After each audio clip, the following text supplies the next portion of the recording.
Target कोण आहे? माझ्याकडे बंदूक आहे. पण सवितेला मारायचा. आपण 4 स्टेपचा प्रोग्राम केलाय.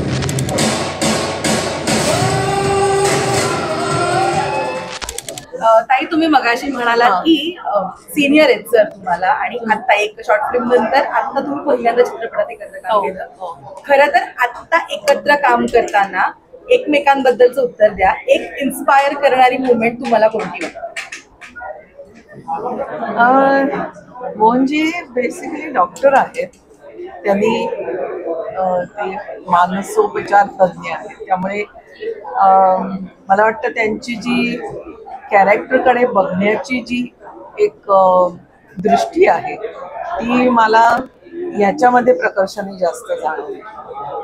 आपण कलाकार असतो, प्रत्येक कलाकारच दुसऱ्या माणसाला समजून घेऊन किंवा ते कॅरेक्टर म्हणजे दुसरा माणूसच असतं आणि त्यांना समजून घेऊन आपण काम करतो. पण त्या फील्डमध्येच असणारे आणि त्याच्यामध्ये अभ्यास केलेले असे मानसोपचार तज्ज्ञ ते कॅरेक्टरकडे कसे बघतात त्याची मला या फिल्ममध्ये जास्त प्रकर्षाने जाणवलं की किती वेगळी दृष्टी असते त्यांची. मोहन सर, तुमचं उत्तर? I am driving right now. I'll call you later. आता गंमत अशी आहे, म्हणजे आम्ही दोघंही कोणी नसताना लहानपणी शिकत असताना आम्ही त्या बादशाही समोरच्या गल्लीत मी हिला बघायचो.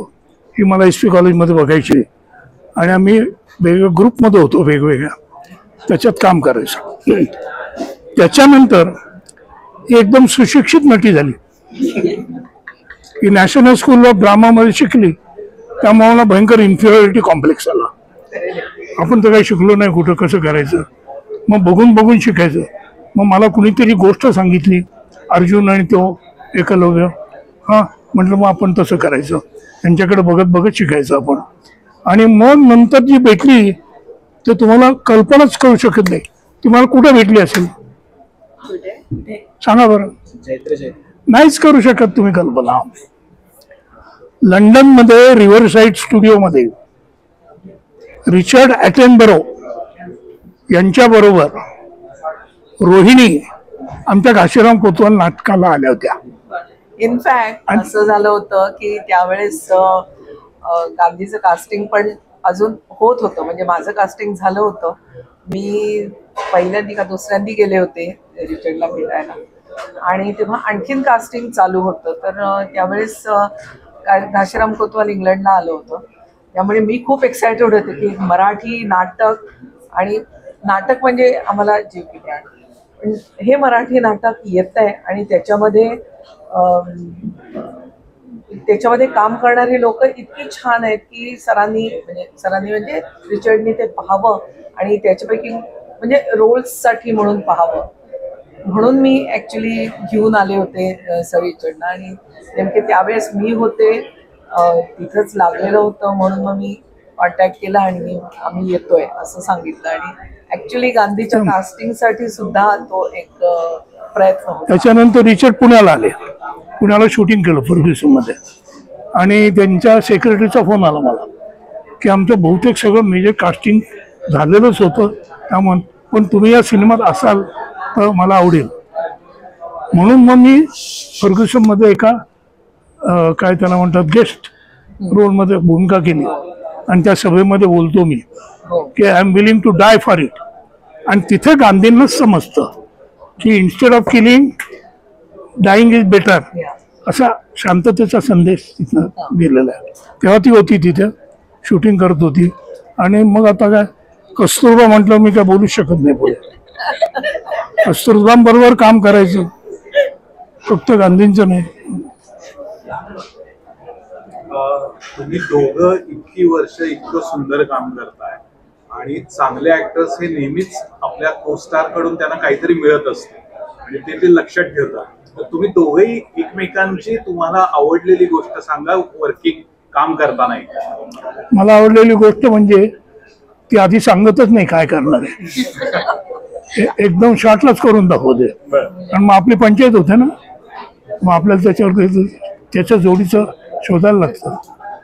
तर ती तोपर्यंत त्याच्यात कुटत असते काय तो सीन आहे असं काही नाहीये. आम्ही दोघं जणही थिएटरचे आहोत, त्यामुळे रिहर्सल्स करणं हे आमच्या रक्तातच आहे आणि रिहर्सल्स मध्ये आपण देतोच की, म्हणजे नवीन रिहर्सल मध्ये मेकॅनिकल काम करतो आम्ही. आणि इमोशन नावाची जी गोष्ट आहे ती शक्यतो रिहर्सल मध्ये कमी वापरतो, कारण ती उत्स्फूर्तपणे आली तर जास्त मजा असते. बाकी टेक्निकल कुठून कुठे जायचंय, कॅमेरा कुठे आहे हे बघायला लागतं. तर ही आम्ही सीझन नसल्यामुळे बघते ती, ते आम्हाला कळलेलं आहे बघून बघून. पण प्रत्यक्ष टेकच्या वेळेला गिव्ह अँड टेक, हा जास्त हिने जर चांगलं काम केलं नाही तर माझं काम चांगलं होऊच शकत नाही. त्यामुळं माझं काम चांगलं होणं हे माझ्या को ॲक्टर बरोबर खूप अवलंबून असतं, ते मी शिकलेलं आहे. तुम्ही दोघांची एकमेकांना कशी दाद मिळाली, काही कोणत्या सीन मध्ये असं काही आले प्रसंग की थेट दाद दिली तुम्हाला की हा ते गुप्त आहे. सर सिद्धार्थ सुद्धा आहे चित्रपटामध्ये आणि तुमचा मिश्किल स्वभाव आणि सिद्धार्थची एनर्जी आणि त्याची मस्ती सेटवर नेमकं काय असायचं? कोणाची एनर्जी कधी जास्त होती, कोणाची मस्ती जास्त होती? सिद्धार्थ सिद्धार्थ सगळ्यांची मिळून जेवढी आहे तेवढी त्याची एकट्याची आहे. त्याच्याबरोबर मी एक शॉर्ट फिल्म केलेली आहे अवघे धरू सुपंत म्हणून, ती कोविडच्या काळातली आहे. तो मुळातच एनर्जी, त्याच्या एनर्जीचं काय करायचं हेच त्याला कळत नाही, इतकी एनर्जी आहे त्याच्याकडे. त्यामुळे माझ्या लहानपणची आठवण होते मला. पण सरांचा बेसिकल स्वभाव म्हणजे आमची व्हॅनिटी शेजारी शेजारी होती आणि सरांचं जरा टकटक झालं की इन काम असं म्हणायचं ते. तेव्हा मिळालं काम विचारायचं. सर तुम्ही दोघेही खूप बिकट कलाकार आहात. कुठेही हे तुमचं कोणी सांगितलं तुम्हाला? हे गैरसमज कोण पसरवतं प्रेक्षकांनी सर असं म्हणणे बरं. प्रश्न असा होता की जेव्हा दोघे एक बिकट कलाकार काम करतो ते असं ऍटिट्यूड किंवा असं प्रकार तुम्ही दोघे स्टेजवर दिग्गज आहात असं कुठे वाटलं तुम्हाला ऍटिट्यूड दोघांमध्ये करतात असं? आमच्यातही नाही, आमच्या युनिटमध्येच नव्हतं. कोणाकडेही आणि मी पहिल्यांदा यांच्यावर मला हे माहीत पण नव्हतं. विशाल, नंतर अमन आणि ही आमची ग्रीष्मा, ते मुळामध्ये ऍक्टरने बरोबर ते स्वतंत्र असून एकत्र इतके छान काम करायचे. आणि अनेक वेळा मला ते डबिंगच्या वेळी पाहताना लक्षात येत नव्हतं की हे काय करणार आहेत सगळ्याच. आणि ज्या पद्धतीने डोक्यात होतं त्याच्या आणि ते जोडलं गेलंय त्यामुळं मला फार कमाल वाटते. आमच्या इथं त्यामुळं ॲटिट्यूड करणार नटच नव्हतं कोणीच. टीजर मध्ये तुम्ही हायर केल्या करताय आणि प्रत्यक्षात तुम्ही ते बंदूक पकडले त्याबद्दल काय बोलता? तर मला प्रश्न कळला. टीजर मध्ये तुम्ही याला हायर केलं हो, आणि इथे प्रत्यक्षात तुम्ही बंदूक मागे घेऊन उभे आहात. त्याबद्दल काय बोलता? हायर केलं त्यांनी काम नको करायला. बरोबर, नाही तुम्ही बंदूक पकडलेली आहे. मग बरोबर आहे, तो काम करत नाही बरोबर, म्हणून मला त्याला दम द्यावा लागतो की नाही तर तुझ्या ऐवजी मीच तुला मारीन. त्याला काम दिलेलं आहे ना कुणाला तरी मारायचं, ते कुणाला ते टीजर मध्ये पाहिलंय तुम्ही. आणि ते जर करत नसेल तो तर त्याला मारण्याखेरीज काही पर्याय आहे का माझ्याकडे? त्यासाठी कारण आतली बातमी फुटायला नाही का?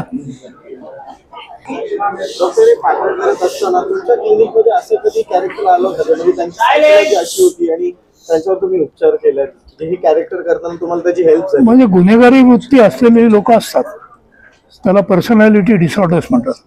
सोशिओपॅथ, सायकोपॅथ असे लोक येतात. विशेषतः ससून हॉस्पिटलमध्ये मी काम करत होतो त्यामुळे आम्हाला जेलमधनं रेफरन्सेस यायचे, त्यामुळे अशा तऱ्हेचे पेशंट यायचे आमच्याकडे. सो म्हणजे ह्या लोकांना भेटून किंवा ह्यांना ट्रीट करून तुम्हाला या कॅरेक्टरसाठी काही फायदा झाला का? काय असं आपण खातो रोज, आता आज खाल्ल्यावर उद्या कसं झालं ते बघत नाही. कारण सातत्याने तुम्ही हेल्दी डाएट नीट घेतलात, व्यायाम केलात तर मग एक दिवशी तुमच्या लक्षात येतं की सगळं चांगलं झालेलं आहे. तसं अनेक लोक आपण बघत असतो आणि कळत नकळत आपल्यावर परिणाम होत असतो. म्हणजे तो आपल्या जाणीवेच्या पातळीवर होतोच असं नाही, नेणीवेच्या पातळीवर खूप फरक होत असतो. मग आता तू समजा चालत गेलास आणि त्यात काहीतरी मला दिसतं गमतीशीर आहे तर मी तुझ्या मागोमाग तसं चालायचा प्रयत्न करतो. ते प्रयत्न करणं हे नेणीवेच्या पातळीवर जितकं जास्त होतं तितकं तुम्हाला योग्य ती संधी आली तर तुम्ही करून दाखवू शकता असं मला वाटतं. मला वाटतं हे ती शिकली आहे, हे मी हिच्याकडनं शिकलो आहे.